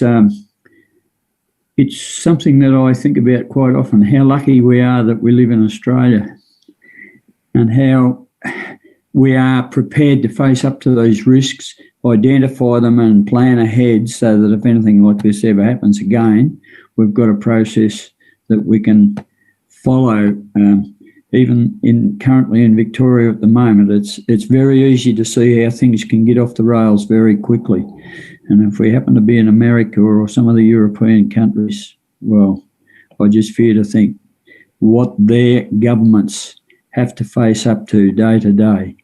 And this is something that it's a report, but it's also facing up to the issues, and that's vital for our lifestyle that we're so privileged to lead. Thank you. Thank you. Valid comments. Other councillors would like to speak? Councillor Ferrari. Thank you, Madam Mayor. It's a really important committee, the Risk and Audit Committee, and for the benefit of the people that might be watching, it's made up of internal and external stakeholders, and a lot of the processes, procedures are very closely scrutinised and even challenged for that matter. And there's some very healthy discussions at times around the table, but it's all in the interest of managing those risks and reducing the risks and making sure that we've got the right processes and procedures in place with the right risk mitigation. So it is a really important committee, and we do have some very interesting discussions. Thank you. Thank you. Great to outline that. Any other councillors that wish to speak to this item? No, we will then put that motion to the vote. All those in favour? And that's carried. Thank you. And again, thank you for all the work the committee does throughout the year and this item again to empower us to protect our community. Item 1316 is in regards to community grants for 2020 to 2021, and Ms Kathy Bramwell will speak to this again. Thank you. Thank you, Madam Mayor. The purpose of this report is to seek council consideration of the allocation or split between the two parts of the community grant programme for round one of the 2019-20 programme. Council provides funding, as you know, through community grants to recognise the importance of providing financial assistance to community groups, services and organisations located or operating within the Shire. Grants are allocated under community grants, which allocate up to $1,500 for programmes and equipment and up to $750 for events. And the community capital grants, which is up to $5,000 for capital works projects. Council has allocated $95,000 in the 2021 budget to fund this programme. In previous years, the split between the two programmes has been generally just almost 50-50. However, the demand for community capital grants in previous years has resulted in the allocation for this stream to be insufficient. And Council is therefore requested to divide the share out a little bit more towards the capital grants to reflect this need. Of course, at this time of year, we would normally be also notifying council that we would going out for round one, but because of the election caretaker period, we'll be going out for community grants, advertising the community grants approximately a month late this year in November. So council now is, the recommendation is for council to approve the share out of the $95,000 for the 2021 budget allocation to the community grants programme as $33,250 for the community grants and $61,750 for the community capital grants. Thank you. Thank you, Ms Bramwell. So it is a changing time, but it's great to make use of this great community resource over that time. So may I have a councillor willing to move that motion? Thank you, Councillor Eason. Seconded, Councillor Clark. Councillor Eason, did you want to speak to that item? Thank you, Madam Mayor. This is one of the opportunities we have for our community groups within the Shire, both through community grants and through community capital grants. I know there are groups out there in my area who are just waiting for this to be notified so that they can put their grants in. There are other areas within the Shire who don't seem to. We can only give the money out if people apply for it. And it's only through us letting them know that it's available and what the terms are that they get that information and are able to apply for it. I recommend to anybody within our community, if they are in a community grant situation and they need a couple of $1,000 for this, that or the other, or $150 for something, please put in a grant request and we will look at it. Thank you. And even if it is a bit later this year, Councillor Clark. Yeah, thank you, Madam Mayor. I fully endorse Councillor Easton's comments about getting our community replying. I understand fully, Ms Bramwell, the need for this for transparency purposes. However, I just want to check that should we have an influx of community grants rather than that, is really council has the capacity to reconsider that split if it needs to at some stage before the end of the financial year? Thank you, Councillor Clark. Yes, we would make that split. We have done in the past towards the community capital grants when the money allocated was insufficient. So yes, we would do that if needed. Thank you. Thank you. Any further comments, councillors? No, that being the case, we will put that motion to the vote. All those in favour? And thank you, Ms Bramwell. And you're not off the hook yet, Ms Bramwell. You have item 1317, which is the Vision Super's Vested Benefits Index, the VBI for defined benefits. Thank you. Thank you, Madam Mayor. This report is to update Council on the current status of the Local Authorities Superannuation Fund Defined Benefits Plan. Superannuation for local government employees was formerly through a defined benefit scheme discontinued in 1993. Although this scheme is now closed with more modern schemes in place for current employees, Council must continue to make payments in respect of staff who were members of the scheme at the time of closing.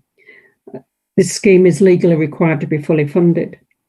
Quarterly reviews are undertaken of the scheme, with annual actuarial reviews undertaken at least every 3 years to ensure that assets are adequate to meet the benefits promised to members now and in the future. If a shortfall falls below what is considered to be a satisfactory financial position, then employers may be required to make contributions to bring it up to a satisfactory level. I believe that for some reason my memory is faulty, but it's 70-something% is considered to be the satisfactory level. The standard, oh yes, I've got it on the other page. The standard at which employers need to make additional contributions is when the vested benefit liability is 75% of that required to meet the scheme's liabilities.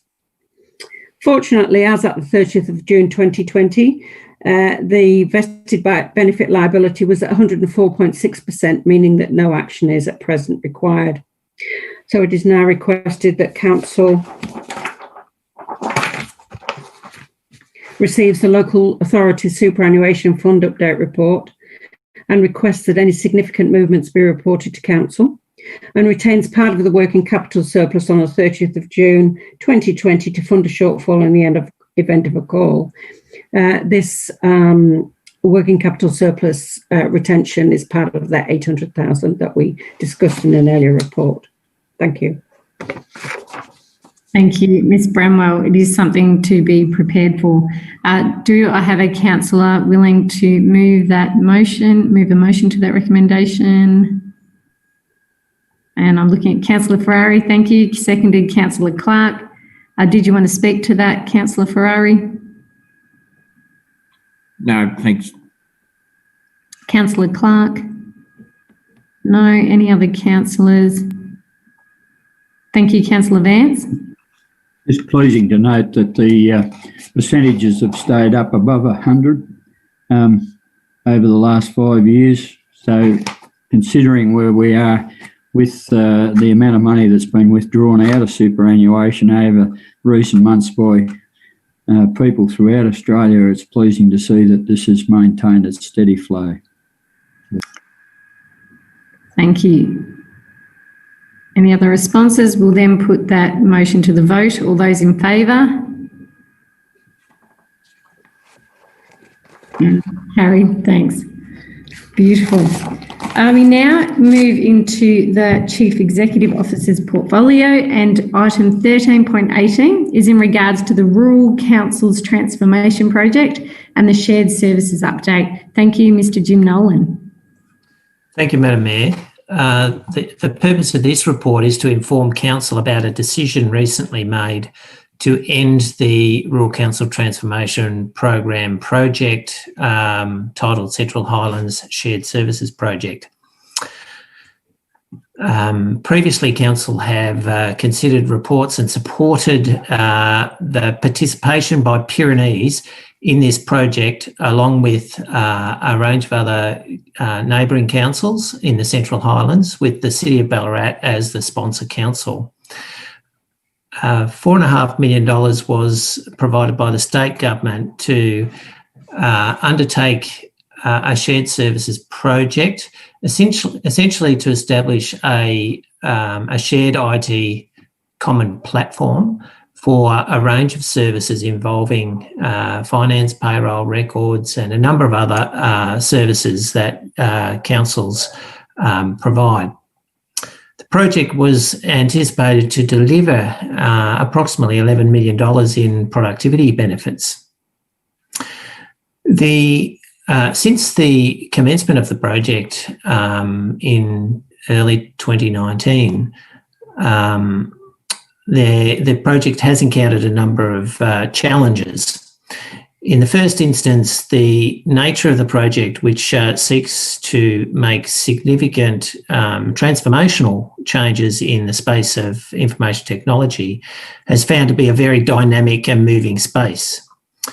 On the other hand, the fund for the program and the conditions upon which the fund is provided created significant inflexibility in how the program is able to be delivered. And as a result, the City of Ballarat was not able to sustain the level of funding required by the city as the sponsor. And in addition to the inflexibility, the additional funding, the business case was found to have overstated the long-term benefits. For all of these reasons, the project control group made the decision to end the project. However, the commitment by the council grouping is to continue to undertake shared services, but outside the transformation project. So advice has been provided to Local Government Victoria, who have provided the funding, and the balance of the funds unspent will be returned to Local Government Victoria.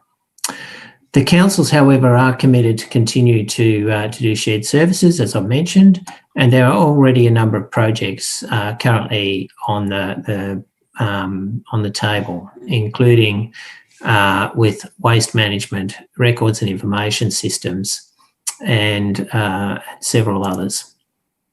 So the recommendation, Council, is that Council acknowledges the decision to end the Rural Council Transformation Program Central Highlands Shared Services Project and continues to work with the Central Highlands group of councils and other councils where appropriate to progress shared services. Thank you, Mr. Nolan. Do I have a councillor happy to move that motion? Thank you, Councillor Vance. I'm just looking for a seconder. Thank you, Councillor Eason. And Councillor Vance, would you like to speak to that recommendation? Yeah, thank you, Madam Mayor. It's a little disappointing that this fell over, but we've got to realise, and I guess the state government has to realise also, that one size doesn't fit all, and sometimes it's difficult to fit in with Big Brother. We are well aware that Ballarat is the major regional centre in our immediate area, and they were carrying the bulk of the workload. And as we know, there's been some changes in senior staff and they've reviewed the issue. It's good to know that the councils are still coordinating and cooperating together, though, even though the project has handed the money back. That's all. Thank you. Councillor Eason. Thank you, Madam Mayor. Yeah, I as well was disappointed when the project fell over. I thought the possible outcomes of this far outweighed the money we were going to spend to get us there. You don't always make all the goals that are available, but we only had to make a minuscule amount to get our money back. I'm very pleased to see that the councils are still going to work together as best as possible, but we're never going to reach the goals that we set in this original program. But we should continue to try. Thank you. Thank you, Councillor Easton. Other councillors wishing to comment? No, it is disappointing when the effort's in there, but of course we need to move where we can and use the possibilities open to that. Councillor Clark, did you want to speak to that at all? No, beautiful. We'll put that motion to the vote. All those in favour? And that's carried. Thank you, Mr. Nolan, for that report. Now, Mr. Nolan will also present to us item 1319, which is in regards to a climate change pledge. Thank you, Madam Mayor. Council has received correspondence from the Minister for Energy, Environment and Climate Change requesting that Council consider making a pledge to acknowledge actions to reduce greenhouse gas emissions. The Victorian Government has established a Climate Change Act 2017, which sets up a pathway for the Victorian Government to reduce emissions to zero by the year 2050. And in doing so, the state government has encouraged other organisations, including council, to consider making a pledge in support of that objective. Now, there is no time frame for council to make this pledge, and it is not mandatory. There is an opportunity, however, in considering this request for council to think about and to consider the fact that council already undertakes a range of activities with a view to reducing its footprint and ultimately reduce greenhouse gases. Council has previously advocated for a renewable energy target for the federal government a number of years ago. Council's plan sets out an objective to work with other regional bodies to progress climate change adaptation initiatives. In particular, Council actively works with the Central Victorian Greenhouse Alliance on a range of projects that are outlined in the body of this report. Council also participates with GNet, another regional body whose objective is to strive towards zero net emissions. And that body has produced a roadmap to zero. And a number of initiatives contained there are initiatives that council continue to work with other councils in the region. Apart from its regional efforts, council has undertaken a range of initiatives around things like the Future Landscapes project, the Straw Pallet project, the Local Energy Saver project, the Solar Savers program. Council has replaced a number of its streetlights with energy efficient globes and is continuing to do that. Council Officer Ed Riley sits on a regional climate adaptation project.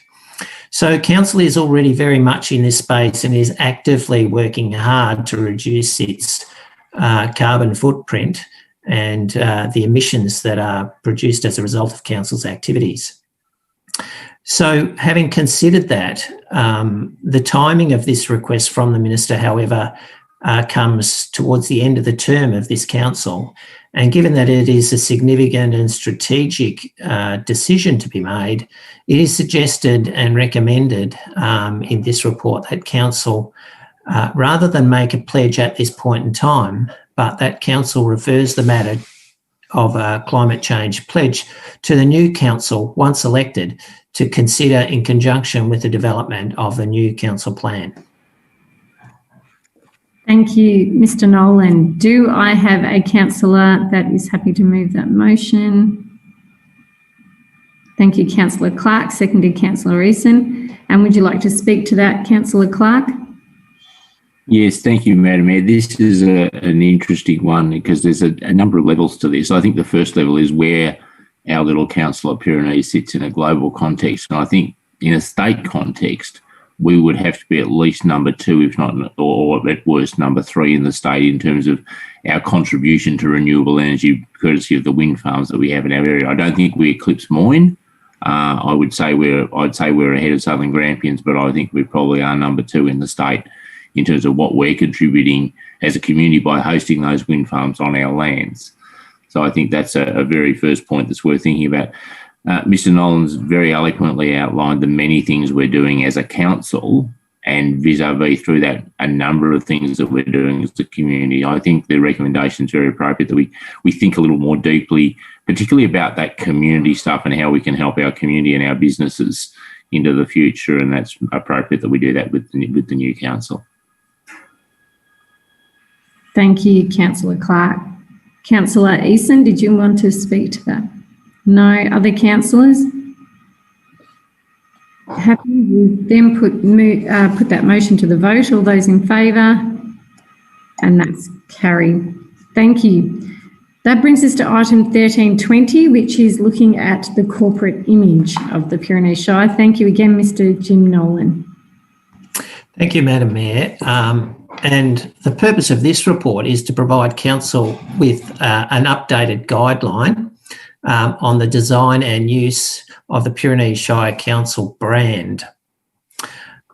Council has, over the last year and a half, been working towards providing a consistent and modern brand across the organisation in its documents, its logo, reproduction and its image. The logo was built and developed at the time of amalgamation and has served the council really well. It's been a very recognisable brand for the Pyrenees and has been worn with pride and reproduced with pride by many councils and officers who have come through the Pyrenees Shire. It is appropriate, however, for Council to continue to review and to refresh its brand, and that is what has happened to ensure that it remains contemporary and relevant and representative of a council in the current day and age. So the attached document, actually, which is referred to as the brand book, contains a range of graphic designs, which effectively is a tweak on the existing brand, but celebrates very much the beautiful imagery that is available and reflective of the Pyrenees Shire. These guidelines are in place and proposed to be in place to ensure that anyone using the Pyrenees Shire brand maintains the high level of consistency and care when creating its visual identity and communicating its tone of voice. The book has been designed to help the user understand the brand elements, the form, the content and the capability, and why it's so important that it remains consistent in every application. The importance of brand is noted in the book. Brand is the representation of our organisation. It's the corporate image and the identity. So it's essential that we maintain cohesion with our messaging and imagery, which will allow us to build recognition in our own products and services. Solid branding reinforces our identity. It encourages positive sentiments, and it's essential in ensuring proper representation of our own business. So, councillors, there has been some use of this brand in some of the material that has been produced on a trial basis over the last 12 months. Some of that is reflected in our website, in our social media, in our e-news and also in much of our hard copy documents that are produced. And following that trial and the development of the brand book, it is now suggested and recommended that Council takes a further step and adopts the brand book for ongoing use at the Pyrenees Shire. Thank you, Mr. Jim Nolan. And there's some beautiful images, and it makes the most of really celebrating our area, which is very exciting. Do I have a councillor that's happy to move that motion, please? Move a motion on that. Thank you. Councillor Vance, seconded Councillor Clark. Councillor Vance, would you like to speak to that? Absolutely. Thank you, Madam Mayor.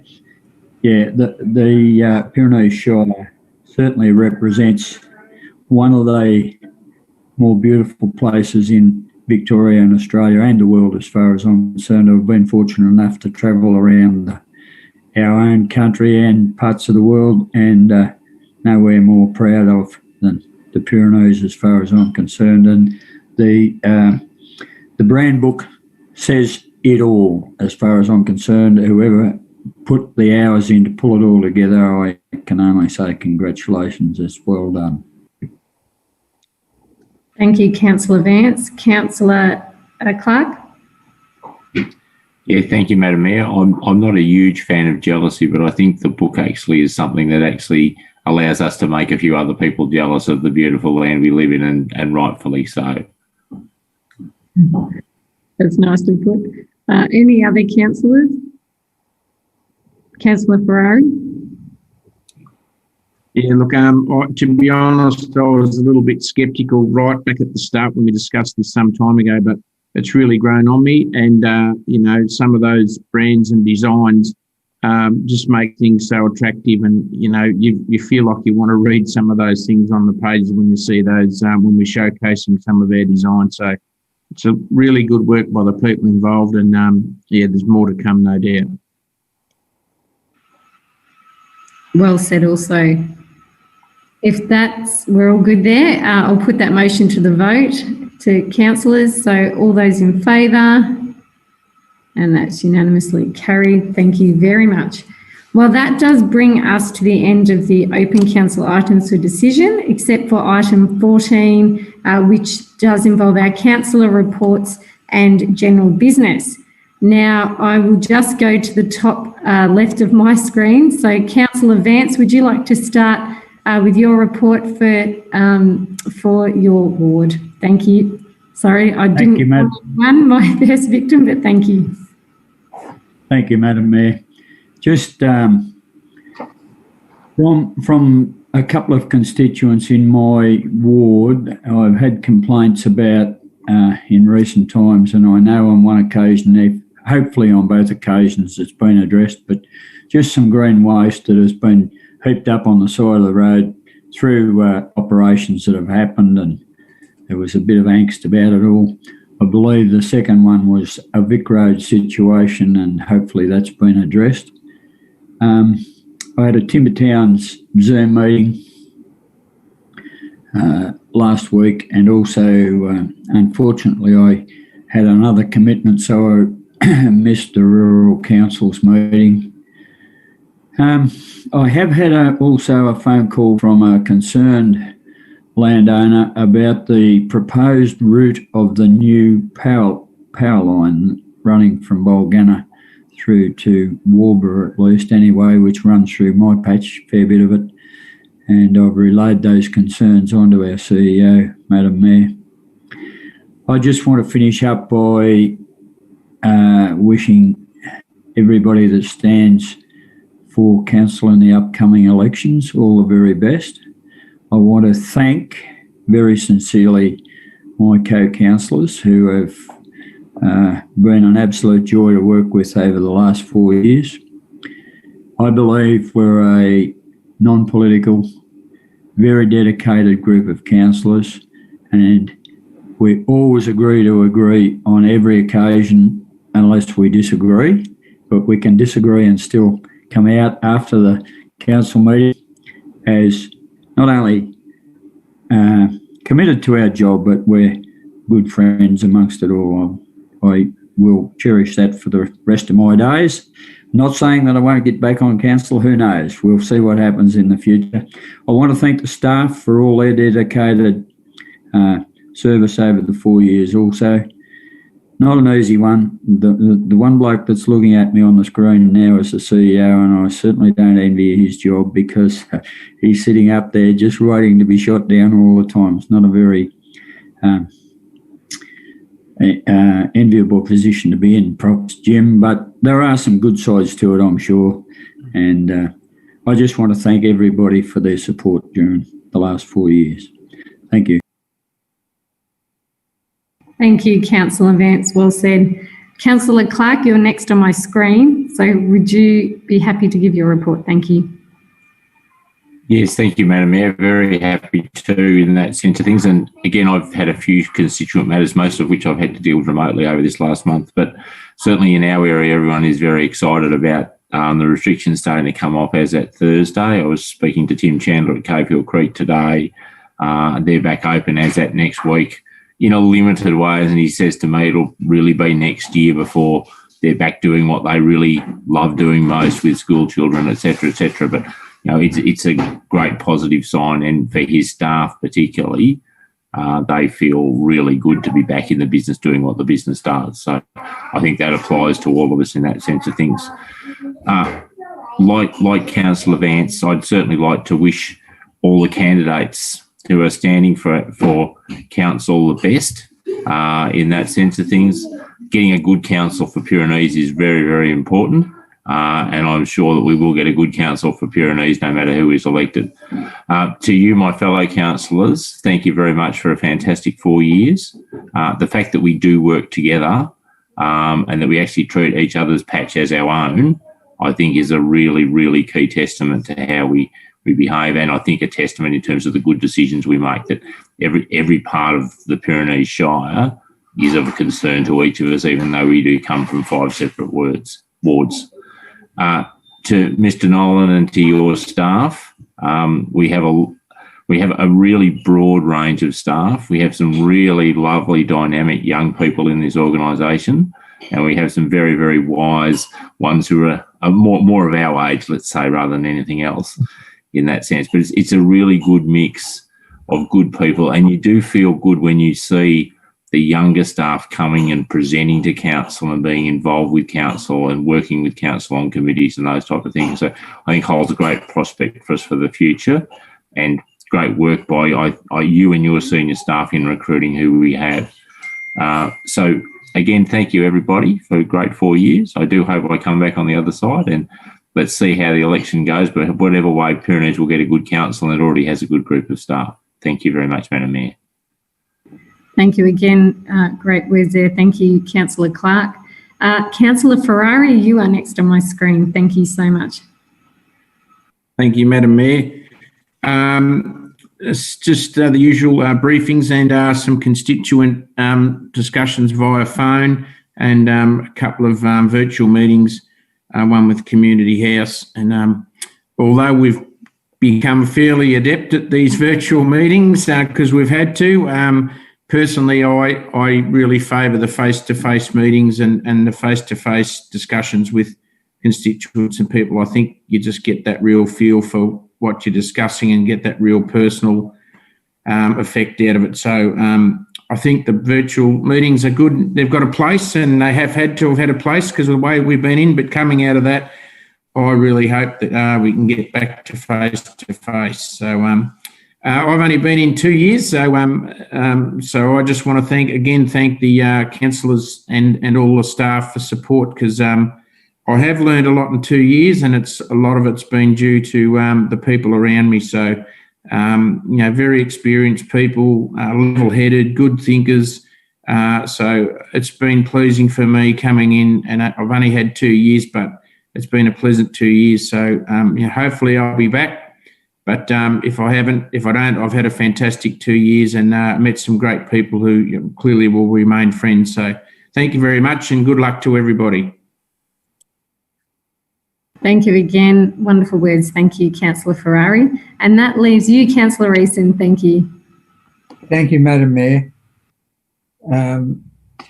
Coming almost last, I had the opportunity in the councillor column last week to thank everybody, but I'd like to do it personally for my councillor friends, for the staff, for Jim, for everybody that makes the Pyrenees Shire what we want it to be and hopefully will attain ongoing in the future. Working with you four as councillors has been the highlight of my career in public service. I've never done anything like this before. I came onto council with Tanya 8 years ago. Certainly didn't have a good understanding of where I was going, but I was going to try.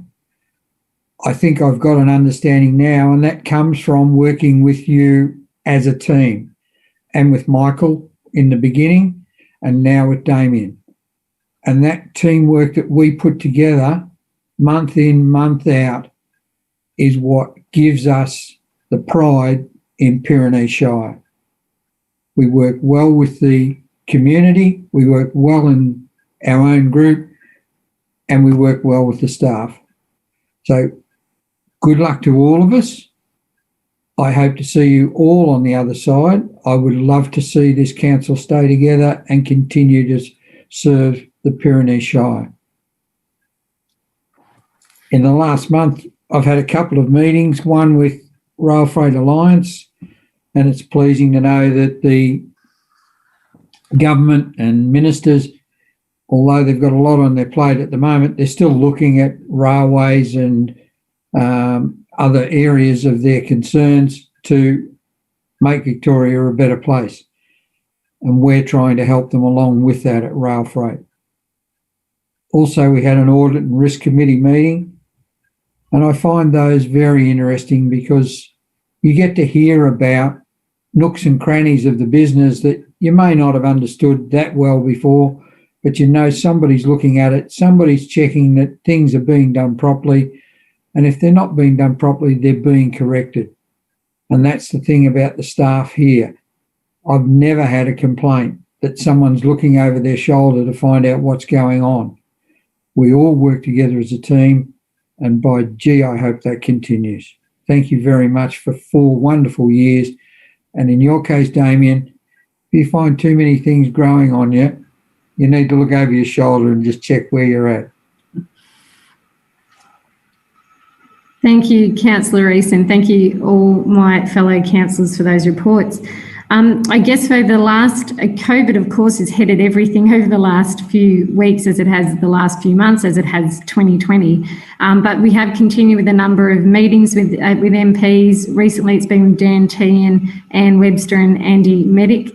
Jim and I have met with them. Of course, everything's virtually, but we've made use of that technology, I think, in so many different ways and great ways, and connected with even more people than before. So sometimes there's a silver lining, but it has been such a challenging time. We've also had MAV representation meetings in Central Highlands Council Victoria, and also in at the end of August we had the Municipal Emergency Management Planning Committee meeting, which again with those extra COVID elements are more important than ever to make sure we're on top of that and ready to respond at any time to protect our community.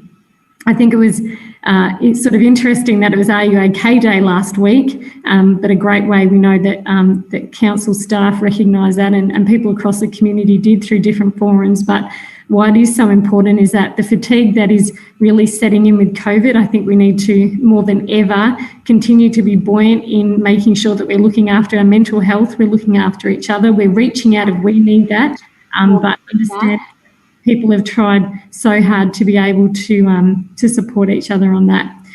And I guess in our area, it's very exciting because we are looking forward as we're coming out of COVID. The Snake Valley Linear Skate Park is rapidly taking shape, and that's been a real a great focal point for the local community. A beautiful little barbecue shelter was built over the barbecue at the hall.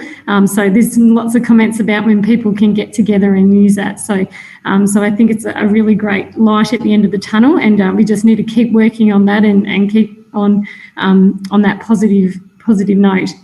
As everyone else has noted, this is our last meeting as our current council team, and I'd love to reiterate everything everyone else has said. It's been an honour to be able to serve with my fellow councillors, and you do learn so much, and I can't believe how quickly the time has gone, but it's just been such an honour to work with my fellow councillors, to work with Jim and the whole team, the amount of work that goes on, not only just to make sure things are happening, but making sure that we're covered in, we understand that information, we can best represent our constituents through that support from staff and information and all those other things that happen around that, all those meetings and consultations.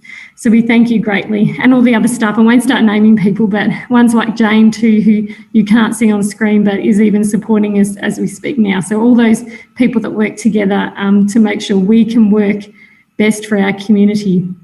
And I guess on that, on the very final note, we are here because of you, the community, you that are watching tonight, and all the people that are not watching. What we do is purely for you and to support our community and our area that, as Councillor Vance said, we love. Some of us have lived here just about all our life and love being the representative of all of you, and we have had that joy to do that. I have over the last 8 years. But you are the reason why we are here, and we thank you as a community, particularly this year.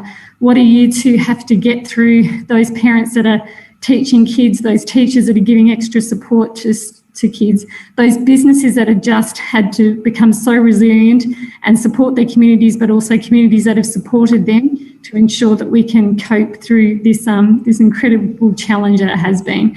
And even more so, those people that have quietly reached out and helped that neighbour or helped that person or helped that relative or rung that elderly person who's stuck in a nursing home. All those little things has held our community together, and I just can't say how incredibly proud and how thankful we are that everyone has worked so hard. It has been hard.